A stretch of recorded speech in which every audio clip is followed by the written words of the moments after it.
Tengan ustedes muy buenas noches y bienvenidos a un nuevo programa de los consejos de Manolo, que como todos los martes nos reúne para hablar de temas de nuestros niños, de la salud, de la prevención, de cómo evitar en lo posible las enfermedades y sobre todo y más que nada para hablar de las recomendaciones, de las cosas simples de todos los días para que nuestros niños crezcan felices, que crezcan en paz, en un ambiente en el cual no les sea desfavorable y al contrario, que les sea amigable, ¿no? Quiero recordarles que, como siempre, podemos comunicarnos a través de los mensajes de textos vía 3764 75 98 45, Manolo Espacio, y el mensaje que ustedes quieran mandarnos. También estamos en Facebook, en los consejos de Manolo, donde día a día nos vamos comunicando y relacionando también cada vez mejor a medida que nos vamos amigando con la tecnología. Pero bueno, son las distintas maneras que estamos buscando para poder estar lo más cerca posible de ustedes. Quiero comentarles que tuvimos una altísima respuesta en cuanto al tema de la semana pasada, que fue el tema de las alergias. Evidentemente había necesidad de hablar de alergias y el tiempo nos está dando la razón, porque ustedes ven esta época, estos cambios que están sucediendo entre el fin de semana, la lluvia, después no se sabe si va a venir el frío. Estar preparados porque hoy estábamos leyendo las noticias y el fin de semana también, y ya hay un aviso del Ministerio de Salud Pública de que para los próximos 10 o 15 días se espera el pico de bronquiolitis. Recuerdan que habíamos hablado de que había una alerta de bronquiolitis en la ciudad de Buenos Aires. Bueno, ahora también ya estamos sabiendo que probablemente en los 10 o 15 días empiecen a aparecer más casos que lo habitual en nuestra ciudad y en nuestra provincia. Y aquí nadie está exento, no está exento, acá no depende de la condición socioeconómica, ni depende de que esté bien abrigado o mal abrigado, depende de que el virus se transmite de una manera muy sencilla y como una gripe puede diseminarse fácilmente entre todos los niños. Bueno, el tema que nos convoca hoy es un tema muy simple, es muy sencillo. Lo hemos hablado en el primer año que hicimos el programa. Recuerden que esta es nuestra tercera temporada y lo habíamos hablado porque consideramos que era muy importante, no solo por lo que representa en sí, sino también porque por la zona nuestra, por la zona en que vivimos, podemos considerarlo como una patología o como una enfermedad endémica. Recuerden que endémico quiere decir que es propio del lugar, así como hay enfermedades que se dan en distintas zonas, en ciertas zonas, este tema que vamos a hablar hoy es prácticamente, convive con nosotros y por eso elegimos el tema de hoy, que es parasitosis. Las parasitosis en los niños, y de ellos sobre todo vamos a hablar de los parásitos que más nos afectan en el sentido de que son los internos, aquellos que nosotros no podemos ver porque los otros son muy conocidos. Ahora cuando definamos van a ver que poco a poco vamos diferenciando lo que son las endoparasitosis, o sea, lo que están dentro del organismo, de las ectoparasitosis, que son las que están afuera. Pero vamos a definir primero qué son los parásitos. Los parásitos son seres vivos, o sea, son seres vivientes, tienen vida propia y que de manera temporal o permanente viven a expensas de otro organismo. Ese organismo, que es de una distinta especie, se llama huésped y en este caso somos nosotros. Y en nuestro caso especial serían los niños, y vamos a hablar del programa nuestro. O sea, el parásito, en definitiva, es un ser que vive a expensas de un niño. ¿Por qué? Porque en ese niño consigue las dos cosas más importantes para sobrevivir. Consigue la casa y la comida. Tiene dónde vivir y tiene dónde comer. Pero, ¿cuál es el tema? Que le producen a este niño un gran daño que depende del mismo, sobre todo en forma, digamos, cuando dependen en forma obligada y en forma unilateral. O sea, cuando necesariamente tienen que depender del niño para hacer su ciclo de vida, es cuando más afectan porque prácticamente se instalan en el organismo del niño y es ahí donde empiezan a provocar todo el daño. Y ustedes van a decir, pero esos parásitos, esas pequeñas cositas que después vamos a ver las imágenes, ¿pueden causar tanto daño? Y sí, pueden causar muchísimo daño de hasta enfermedades gravísimas, ¿no? Son capaces de asegurar su permanencia porque se acostumbran, se rodean de un halo que los protege y pueden así estar muchísimo tiempo dentro del organismo. Hay gente que está parasitada por años. Se considera que el 60 o el 70% de la población en algún momento estuvo parasitada o está parasitada. Y acá, antes, esto sí yo quiero aclararles, antes se consideraban que los parásitos eran patrimonio prácticamente de los chicos que estaban descuidados, que no estaban bien alimentados, que no recibían una higiene adecuada. Hoy no es así. Hoy cualquier persona puede estar parasitada simplemente si uno no guarda los hábitos, si no toma los recaudos necesarios, que ahora vamos a ver cuáles son. Entonces vamos a clasificar a los parásitos. Hay diversos criterios para clasificarlos. Primero, por el lugar donde se ubican. Por ejemplo, así tenemos los endoparásitos y los ectoparásitos. Los endoparásitos son los que viven dentro del organismo. A su vez, estos endoparásitos pueden estar dentro de las células porque, por ejemplo, producir fíjense una enfermedad como la leishmaniasis. Tantas veces hemos escuchado leishmaniasis y tantas veces hemos hablado de leishmaniasis y es provocado por un parásito. No es un virus, no es una bacteria, es un parásito. Y otra vez puede estar fuera de la célula, como es, por ejemplo, un parásito que ya es más raro, pero que es gravísimo porque afecta al hígado y que se llama, por ejemplo, la fasciola hepática. Esos son los endoparásitos, los que viven dentro del organismo. Después están los que más conocemos, los que vemos, que son los ectoparásitos. Ectoparásitos quiere decir fuera, están sobre la piel. Y acá, con solo nombrarlo, ustedes ya se van a dar cuenta. El parásito que produce la sarna, los piojos, las garrapatas, los ácaros. O sea, imagínense, todos esos son ectoparásitos. Entonces, cuando uno tiene sarna, tiene una parasitosis.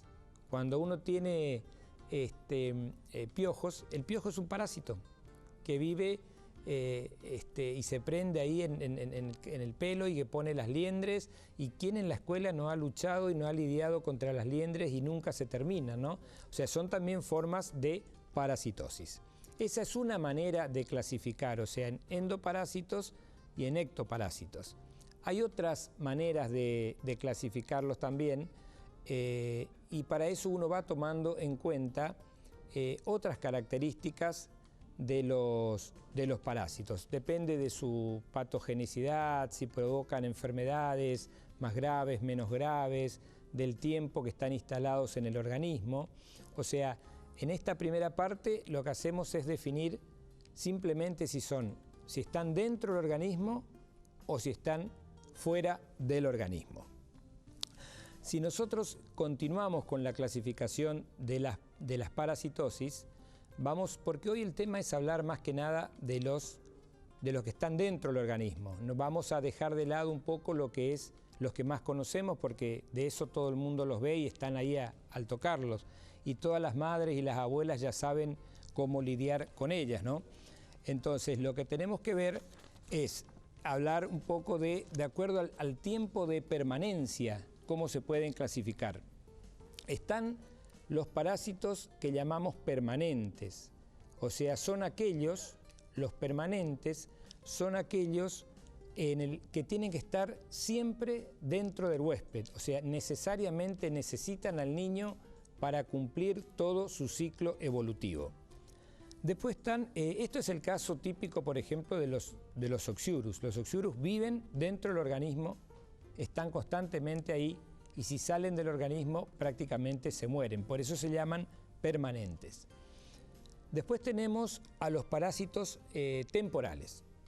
Los temporales son aquellos que en algún momento necesitan pasar por el organismo para cumplir un ciclo de su vida.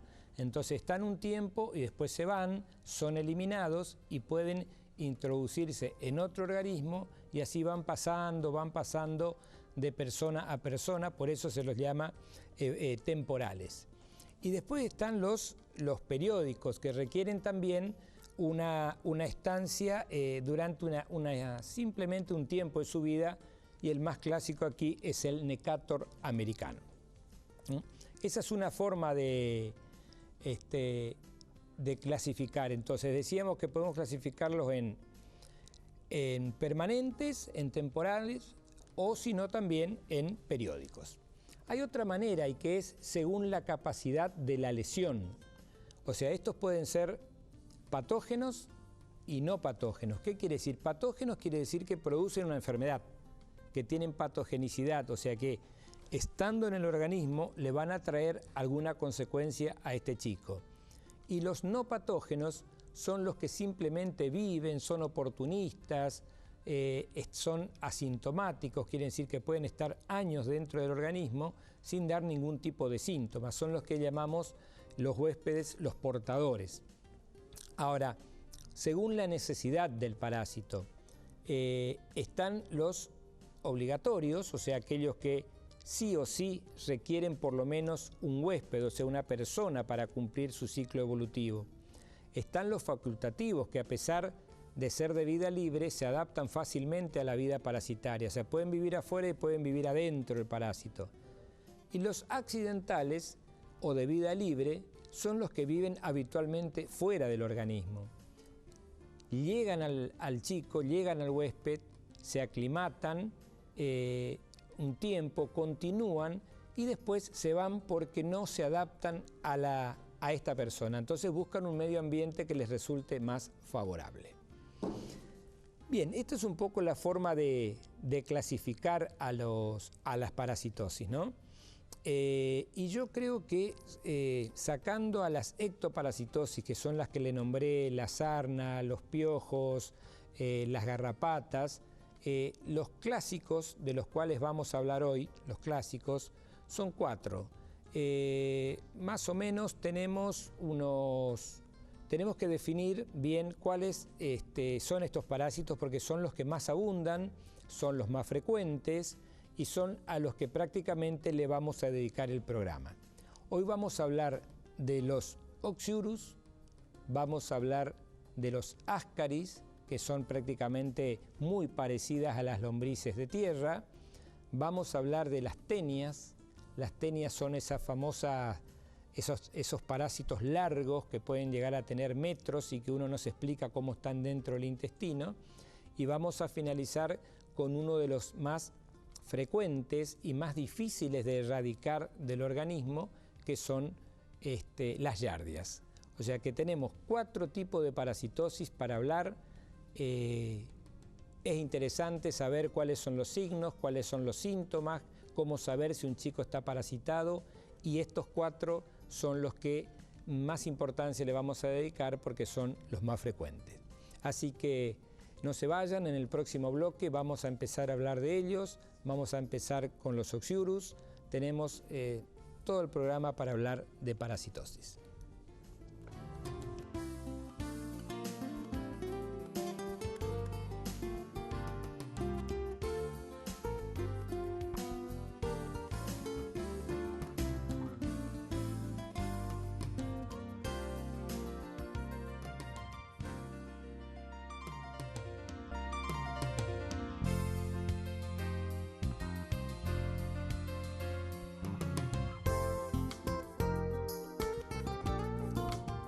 Bueno, estamos hablando de las parasitosis en los niños, un tema más que importante, como les decía al comienzo del programa, sobre todo por la prevalencia que hay en nuestra zona, y cuando digo nuestra zona hablo no solo de Posadas, Misiones, hablo de todo el nordeste, ¿no es cierto? Hay zonas que son endémicas de parasitosis, el nordeste es una de ellas, el noroeste también, la Pampa húmeda también es otra zona.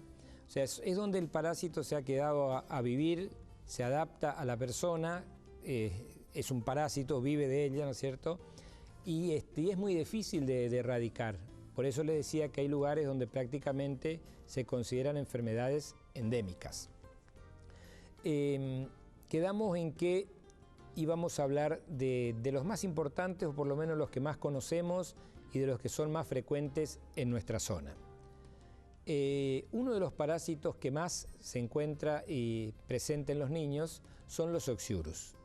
¿Quién no ha oído hablar de los oxiurus, no? Porque el principal síntoma suele ser la picazón en la cola. O sea, no hay un chico que se rasca la cola, prácticamente es un signo de parasitosis, ¿no? El oxiurus se lo conoce también como Enterobius vermicularis, pero eso es un nombre que no importa retenerlo. Me interesa que se acuerden del oxiurus. Vive en el intestino y en el ciego, que es una porción del intestino. O sea, ahí tiene su casa, en el intestino grueso. El síntoma principal que tiene un niño es que dice que le pica la cola. ¿Y por qué dice que le pica la cola y sobre todo a la noche? En realidad pica en cualquier momento. La hembra a la noche vive en el intestino y de noche habitualmente sale por fuera del ano y pone los huevos en el ano, alrededor de la cola. Entonces se muerde, deposita los anos y al morder ahí es cuando aparece esa picazón en la cola. Entonces los chicos es normal o es habitual que se metan el dedo en la cola, que se rasquen, y si uno tuviese la precaución de mirar en ese momento la cola del bebé, se puede encontrar con los parásitos, como vamos a ver después en algunas imágenes, prácticamente saliendo por el ano en forma de unos hilitos blanquitos, como si fueran así una grasita o como si fueran pequeños hilitos que se mueven. Aparte producen irritación local, o sea, duele, pica toda la zona del periné, la zona anogenital. ¿Por qué? Porque es ahí donde la hembra le decía que va y pone los huevos. Y de allí los parásitos pueden migrar en las nenas hacia la vulva y hacia la vagina. Entonces, a veces el síntoma no es la picazón en la cola, sino también picazón en los genitales de la nena. Y allí también produce un síntoma, un signo característico que es el flujo, ¿no? El flujo, que es una cosa muy frecuente en las niñas, puede ser a veces producido por las parasitosis y a veces podemos usar infinidad de elementos para tratar de curar el flujo y hasta que no curemos la parasitosis es probable que ese flujo no se vaya. ¿Cómo se hace la transmisión? La transmisión es muy sencilla en los parásitos, es vía fecal y oral. ¿Qué quiere decir esto? Que un chico que tiene parásitos, cuando elimina materia fecal, está eliminando los parásitos. Entonces, si después no se lavó bien las manos y con las manos va y toca un vaso, toca cubiertos, toca un elemento, un juguete, ahí queda el parásito o quedan los huevos, va otra persona, hace contacto y lo mete directamente por la boca. También en el agua contaminada, puede ser o cualquier alimento líquido o cualquier alimento que pueda ingerir. O sea que la vía es fecal-oral, quiere decir que el parásito se elimina por la cola y vuelve a ingresar al mismo chico o a otro chico por la boca. Imagínense que uno tendría que estar lavándose las manos constantemente, cosa que es casi imposible. Las manos sucias, las manos que no están habitualmente o que no se lavan frecuentemente, no necesitan estar sucias con barro ni con tierra, sino simplemente se depositan debajo de las uñas. O sea que si uno no se lava frecuentemente, las manos también son una vía de transmisión. También pueden entrar a través de la ingestión de agua o de alimentos contaminados. O sea, si nosotros tenemos, por ejemplo, verduras, si tenemos frutas que no son bien lavadas, vegetales que no son bien lavados, que no son bien cocidos, entonces el parásito vive en ese alimento y cuando el chico come, yo digo el chico, pero es cualquier persona, ¿no? Cuando come, ahí comienza la infestación por el parásito y este empieza a desarrollar su ciclo dentro del organismo. También se puede hacerlo a través de elementos contaminados. Por ejemplo, si un chico tocó un juguete y ese otro chico toma el juguete y lo mete en la boca y está adquiriendo los huevos o el parásito vivo. Entonces de esa manera está entrando también al intestino. Con la ropa de cama, con las sábanas, a veces los chicos durante la noche eliminan los parásitos y estos quedan en las sábanas, en la cama. Entonces ese parásito que tiene la capacidad de vivir unas horas allí, o los huevos, va otra persona y se acuesta en la misma cama y obviamente se puede contaminar. De la misma forma que se contagia una sarna o que se contagian los piojos, ¿no?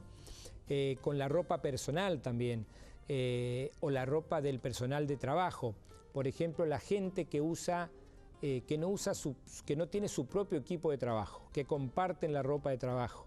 Por ejemplo, cuando se pone un overol, cuando se pone un uniforme que es usado por varias personas a la vez, si una de las personas está parasitada, el parásito puede quedar y vivir en ese hábitat y de allí puede entrar fácilmente por la boca al organismo de la persona.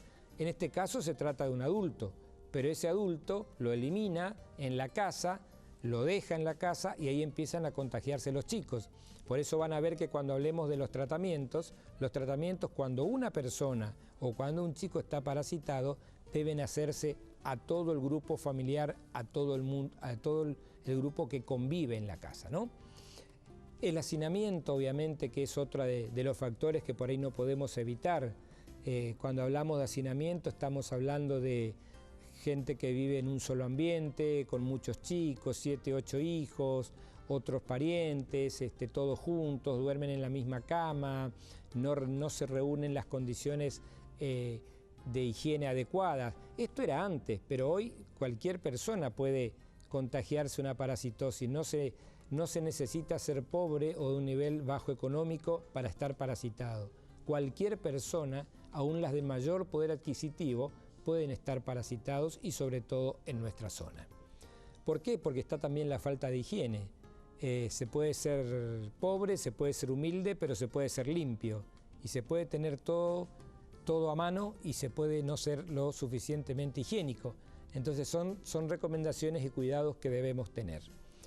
Y como les decía, la convivencia en un solo ambiente es el factor fundamental donde se comparten los vasos, los cubiertos. Por ahí en las familias numerosas se espera que termine de comer una persona, le pasa el plato a la otra, le pasa la cuchara, le pasa un cubierto y así se van trasladando, ¿no es cierto? El parásito se instala y es la manera más fácil de contagiarse. Entonces, ¿cuáles son hechas estas disquisiciones sobre los oxyurus? Vamos a ver ahora cuáles son los síntomas que presenta esta parasitosis. El síntoma clásico, como yo les decía hoy, es la picazón en la cola. El chico dice que le duele la cola, en realidad lo que hace es le pica porque la hembra está mordiendo ahí, está mordiendo en el ano y está introduciendo los huevos en la piel. Entonces eso provoca el dolor y la molestia. ¿Y por qué se nota más a la noche? En realidad lo hacen todo el día, pero se nota en la noche porque el chico en ese momento entra en reposo, entra en calma, intenta dormirse y es ahí donde se da cuenta y no está jugando, no está mirando tele, no está haciendo otra cosa, entonces empieza a sentir los síntomas. Otro de los síntomas muy característicos de esta parasitosis de los oxyurus es el insomnio, o sea, el chico duerme poco, se despierta o duerme mal, duerme pocas horas. ¿Por qué? Porque está constantemente despertándose y está molesto. Son chicos que presentan habitualmente dolor de panza, dolor abdominal, viven quejándose de dolor abdominal, los llevan al médico, los revisamos, no le encontramos nada, no es una apendicitis, no es una peritonitis y a lo mejor hay que pensar de que puede ser una parasitosis, sobre todo cuando hay un dolor abdominal recurrente. A veces aparecen también cuadros de diarrea. Las diarreas son muy así, sin que haya comido nada raro, nada contaminado. El chico empieza y alterna periodos en que tiene diarrea y periodos en que va de cuerpo normalmente. A veces directamente se produce la expulsión del parásito por la cola, entonces uno va a cambiarlo o ve que el chico se está bañando y el parásito le está saliendo por la colita. O sea, uno puede verlo y se lo estira y es como una pequeña lombriz que se puede ver allí, ¿no es cierto? De acuerdo al tipo de parásitos o ese ovillo, ese manojo ese ovillo que se veía que eran los oxiurus, ¿no?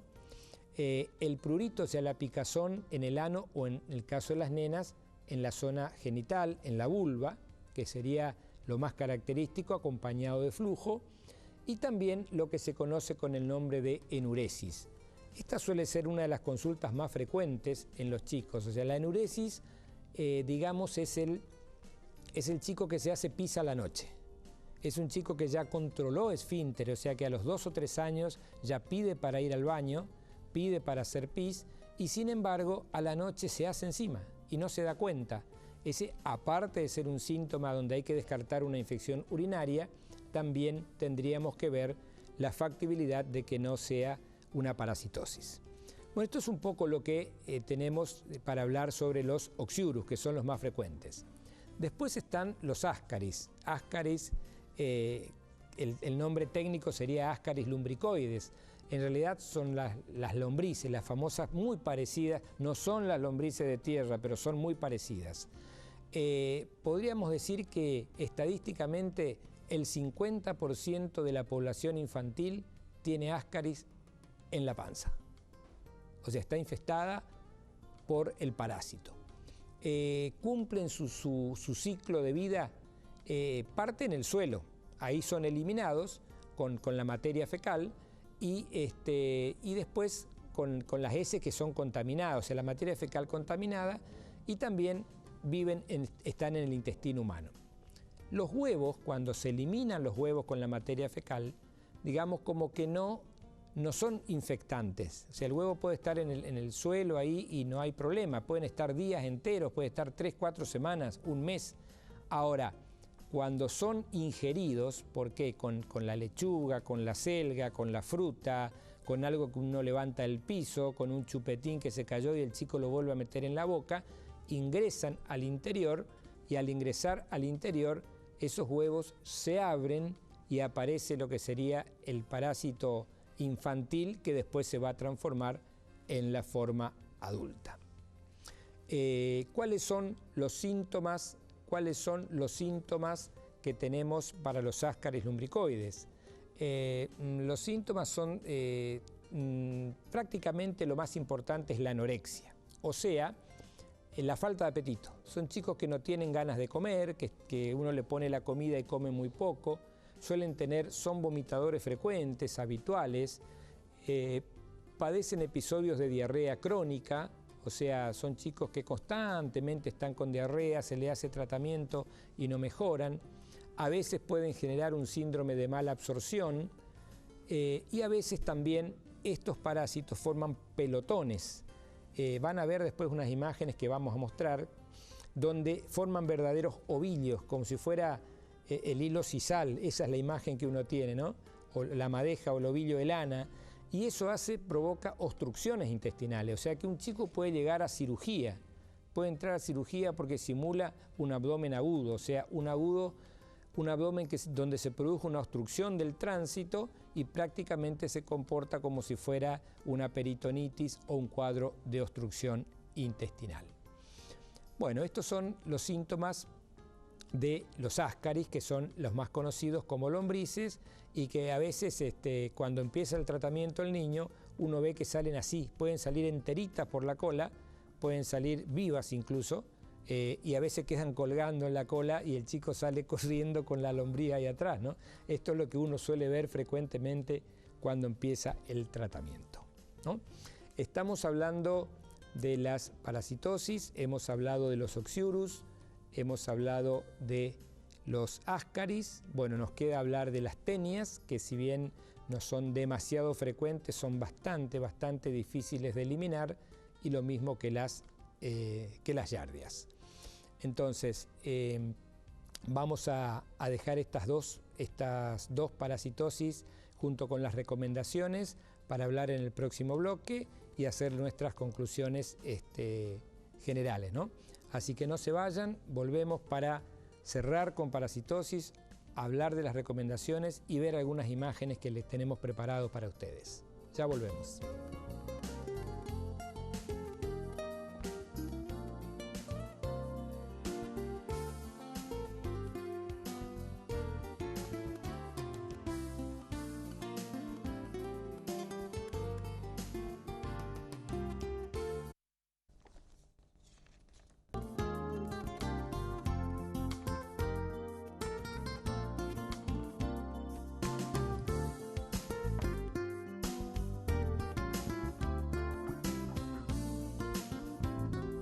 Bueno, estamos de vuelta y estamos hablando de las parasitosis en niños, que en realidad en niños porque este es un programa para los chicos, pero cuando hablamos de parasitosis hablamos de toda la familia, ¿no?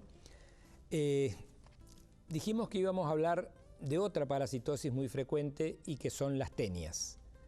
Las tenias, si uno dice así tenias o teniasis, no llama mucho la atención, pero en las personas que ya tienen muchos años y que conocen, y sobre todo las abuelas, ¿no? que entienden mucho de esto, es cuando hablamos de la famosa, de la lombriz solitaria, ¿no? ¿Quién no escuchó hablar de la lombriz solitaria? Es una sola y provoca tanto daño, ¿no? Las teniasis, podemos decir que el agente, que el parásito causal es lo que se conoce como Taenia solium o lombriz solitaria. Infecta a la persona, o sea, entra en el organismo por vía digestiva, por la boca, porque no hay otro lugar por donde va a entrar, y se aloja en el intestino siendo muy pequeñita. Allí comienza a crecer, y llega a tener metros. Se han encontrado tenias en el intestino de 10 y 12 metros. Imagínense ustedes, extiendan sobre el piso, de una punta a la pared a la otra, ¿cuánto tenemos? 3, 4 metros. Bueno, las tenias se doblan de esta manera y de esa manera logran alcanzar hasta los 10 o 12 metros. Cuando están en estado de larva, o sea, cuando son muy pequeñitas, prácticamente circulan por todo el organismo, ingresan, entran al intestino, pasan al intestino, van a alojarse en los músculos, en los ojos, en los pulmones, en el corazón. O sea, pueden afectar a todo prácticamente el organismo y sobre todo a las zonas donde hay músculo y donde hay tejido que es muy delicado. Solamente el ser humano puede alojarla en el intestino delgado, o sea, esa es su casa, esa es su morada, ahí es donde vive la tenia. Ahí se desarrolla, ahí produce sus huevos y lo que va expulsando con la materia fecal de los niños son los huevos. Entonces, esos huevos contaminan el agua, contaminan el piso, contaminan los alimentos, las verduras, las frutas, y nosotros, si no lavamos bien, cuando comemos esos alimentos, obviamente que los ingerimos, los tragamos, entra en el intestino, se vuelve a abrir el huevo ahí adentro y aparece de nuevo un parásito otra vez. Fíjense esta imagen. Esto es un video que tenemos, esa imagen blanca que ven allí, es una tenia que se está desplazando por el intestino. Esto se hace a través de un procedimiento que es la endoscopía, la misma que se hace para diagnosticar las enfermedades. Ahí se ve cómo la tenia prácticamente se resbala sobre todo el intestino. Ahí se la está extrayendo con una pinza, es una porción, habitualmente se rompe al sacarla. Ese es un pedazo de una tenia. Y ahí está un poco más completa, pero tampoco está completa. Lo que sabemos es que si nosotros no eliminamos, vamos a suponer que se estiró a esa tenia y se la sacó, pero si la cabeza de la tenia, que ahora vamos a ver una imagen después más adelante, quedó adentro, a partir de esa cabeza el cuerpo empieza a crecer de nuevo. O sea que una tenia no se va del organismo hasta que nos sale totalmente. Si uno la rompe, si uno la secciona, si la saca por partes, lo que se logra simplemente es que el parásito se rompa, pero la cabeza queda prendida al intestino, allí se aferra y aunque le saquen todo el cuerpo, en poco tiempo comienza a desarrollarse de nuevo, a crecer de nuevo y va a volver a tener sus 10 o 12 metros. ¿Cuáles son los síntomas que tiene una persona que tiene la lombriz solitaria o que tiene la tenia, ¿no? Son varios, ¿no es cierto? Dolor abdominal, pérdida de apetito, adelgazamiento, dolor de estómago, un estado nauseoso frecuente, pérdida de peso así en forma inexplicable, porque uno a veces tiene ganas de comer y come bien, sin embargo no aumenta de peso. Los chicos se ponen débiles, no comen o al contrario, comen demasiado, pero come y siempre está flaco. Puede haber estreñimiento, puede haber malestar general, porque uno tiene, imagínense, una cosa ahí de 12 metros dándole vueltas en el estómago, o en el intestino, mejor dicho. Puede aparecer diarrea, puede aparecer dolor de cabeza, y generalmente uno ve que en la materia fecal aparecen restos de parásitos, así como si fueran elementos, como si fuera una masa blanca que se va eliminando. Esas son las principales características de la lombriz solitaria o tenia. Y por último tenemos que hablar necesariamente de las yardias. Las yardias ya es una enfermedad un poquito más compleja. Es una enfermedad diarreica infecciosa. Si bien es una parasitosis, provoca diarrea y habitualmente requiere un tratamiento más específico. Se transmiten, como la mayoría de los parásitos, por la misma vía, o sea, el chico que tiene yardias elimina con la materia fecal contamina, es metida esos elementos contaminados, objetos, cubiertos, alimentos, biberones, son metidos en la boca y a partir de ahí van al intestino. Viven de dos maneras. Viven como trofozoitos, o sea, el trofozoito, este nombre raro, es simplemente la yardia, el parásito activo. O también están los quistes. Ustedes van a ver que cuando informan los bioquímicos a veces ponen quistes de yardias en el informe. Quiere decir que están formando pelotones ahí, son varias yardias, cientos de yardias a veces, que están haciendo como formando pelotones y quistes, ¿no? Estos quistes entran al organismo con el agua y también con alimentos contaminados. ¿Qué hace el ácido gástrico, el ácido clorhídrico, que es el ácido del estómago? Rompe los quistes y ahí se liberan las formas activas. Estas formas se unen a las paredes del intestino. Entonces fíjense el procedimiento, entró como un quiste. El ácido del intestino y del estómago rompe los quistes, libera los parásitos, el parásito se prende a la mucosa del intestino, por eso se llaman yardias intestinales, y de allí se reproducen, vuelven a formar los quistes y vuelven a pasar a la materia fecal, y es un ciclo que no se termina nunca. ¿Qué síntomas dan las yardiasis? Deposiciones diarreicas frecuentes, o sea, son chicos que viven con diarrea. Son materia fecal, la materia fecal es acuosa, líquida, de un olor muy fuerte, explosivas, o sea, se hacen encima, a veces los chicos no llegan al baño, muchos gases, mucho meteorismo, náuseas, falta de apetito, son chicos panzones con dolor abdominal y a la larga les produce lo que se conoce, que hemos hablado en otros programas, como un síndrome de mala absorción y de fatiga. Quiere decir que los alimentos no pueden ser absorbidos adecuadamente por el intestino y por lo tanto, esto hace que el chico no aproveche al máximo todos los alimentos y esto hace que le provoque una desnutrición crónica prácticamente. Bueno, yo quiero que veamos ahora, antes de ir a las conclusiones finales, algunas imágenes de parásitos, ¿no? Acá tienen a la izquierda, estos son generalmente áscaris, yo les decía, fíjense, son parecidas a las lombrices de tierra, pero de otro color. Y esos son ovillos que se sacan del intestino. A veces salen como están en ese recipiente, en forma aislada. Habitualmente cuando el parásito está vivo se enrosca, ¿no? Fíjense la forma que va tomando. Estos son todos áscaris.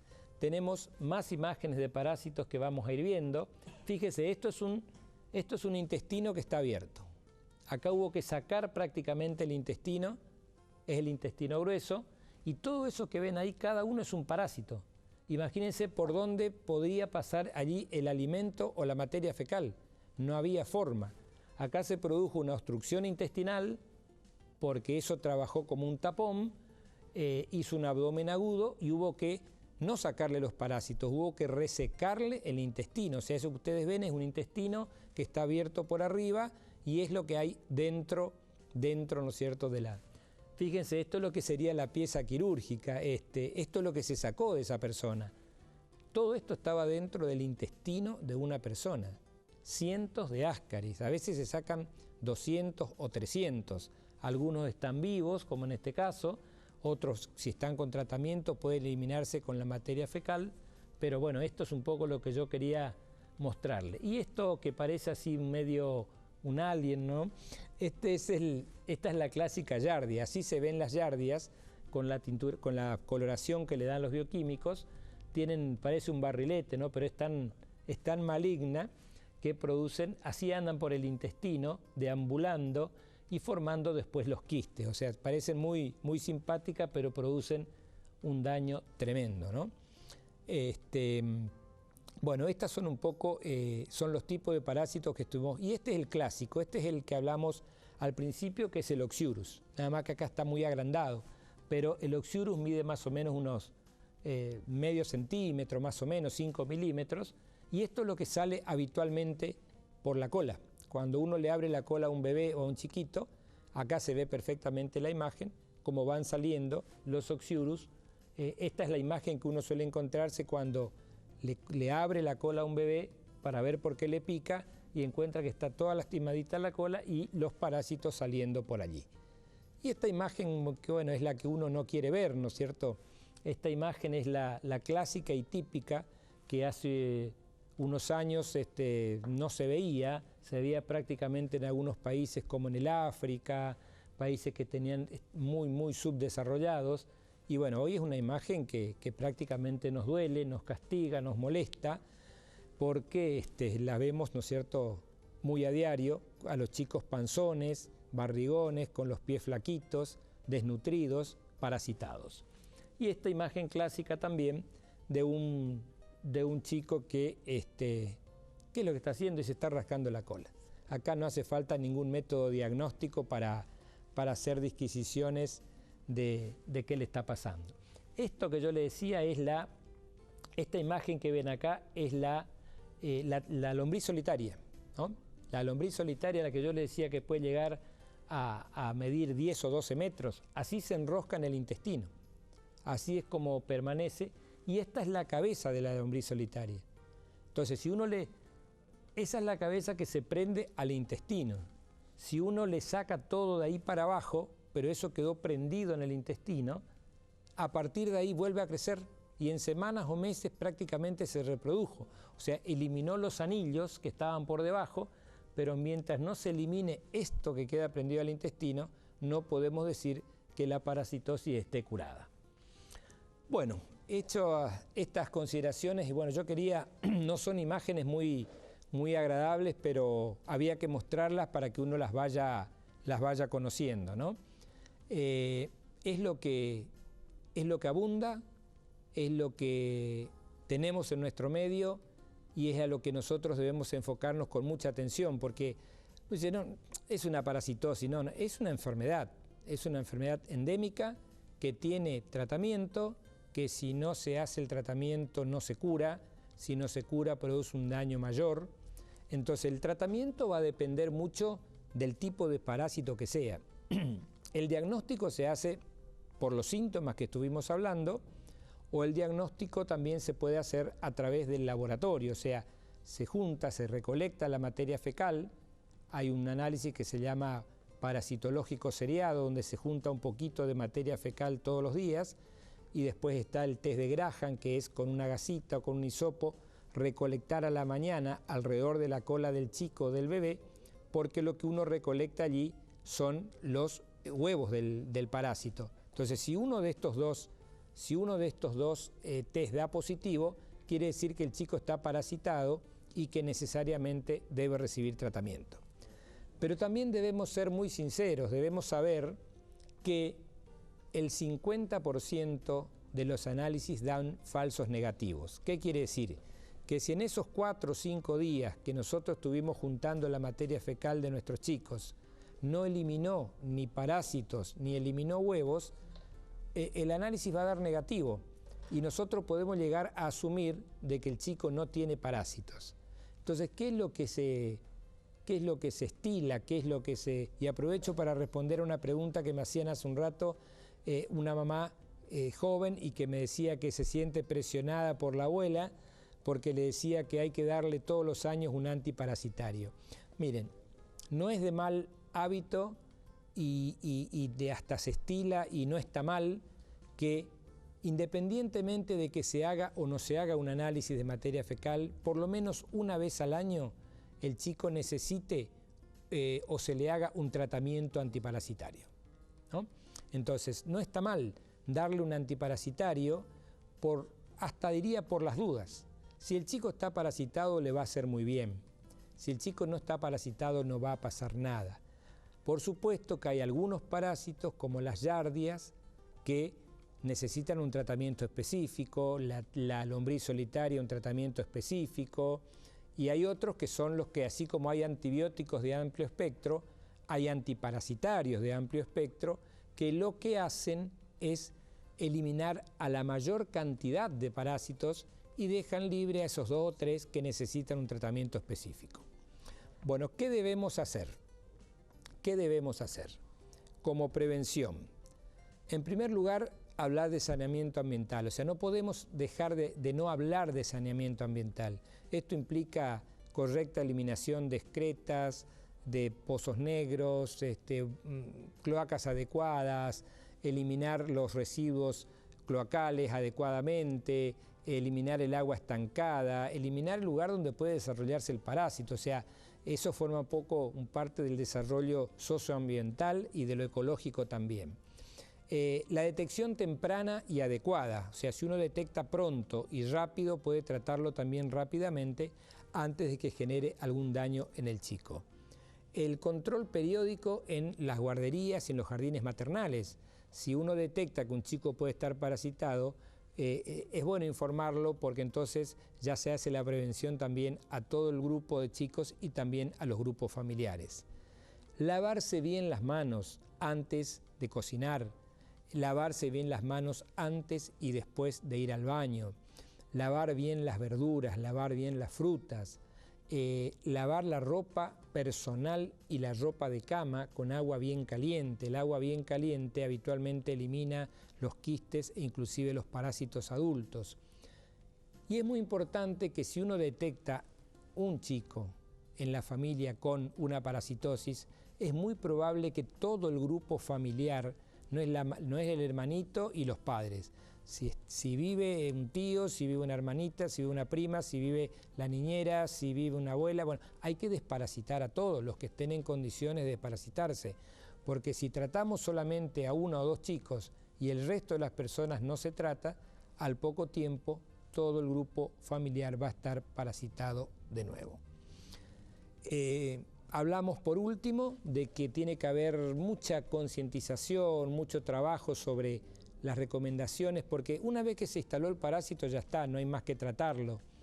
Hay muchas parasitosis que quedan sin tratar, hay muchas enfermedades que no se pueden hacer el diagnóstico y que terminan siendo parasitosis.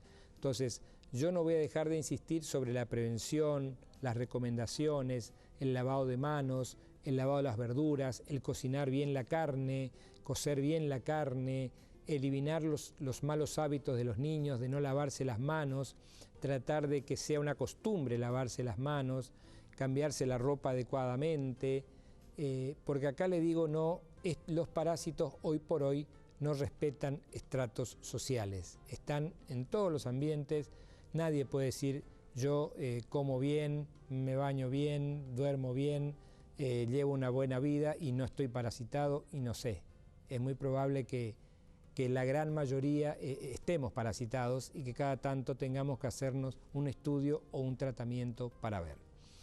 Bueno, con esto estamos, nos quedaron preguntas por responder, por supuesto, pero como siempre el tiempo nos corre, el tiempo nos apura. Yo vuelvo a insistirles en que podemos comunicarnos vía mensaje de texto, con el número que ustedes conocen, en Facebook, con nuestra página, Los Consejos de Manolo, que en la semana, hoy yo terminé de contestar todos los mensajes que habíamos recibido en la semana anterior. Así que hay formas de comunicarnos, hay formas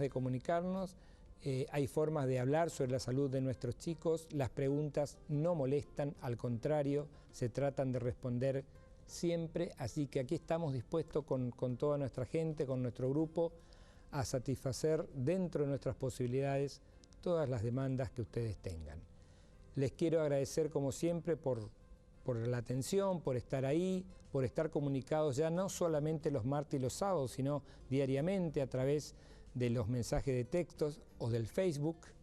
Y bueno, son herramientas que nos conviene utilizar y estamos buscando más formas de poder comunicarnos, porque nos damos cuenta de que en algo podemos colaborar para que nuestros niños crezcan sanos y felices. Y sobre todo saludables, porque una vez que tienen la enfermedad es porque llegamos tarde. Bueno, se nos fue el programa. Espero que les haya sido de utilidad. Dios mediante estaremos de nuevo el sábado con la repetición de este programa y el próximo martes con un tema de interés por la salud, por el bienestar de nuestros chicos y de nuestra familia. Gracias por estar. Estos fueron los consejos de Manolo por Canal 2, el canal de todos. Gracias y que tengan una muy buena semana.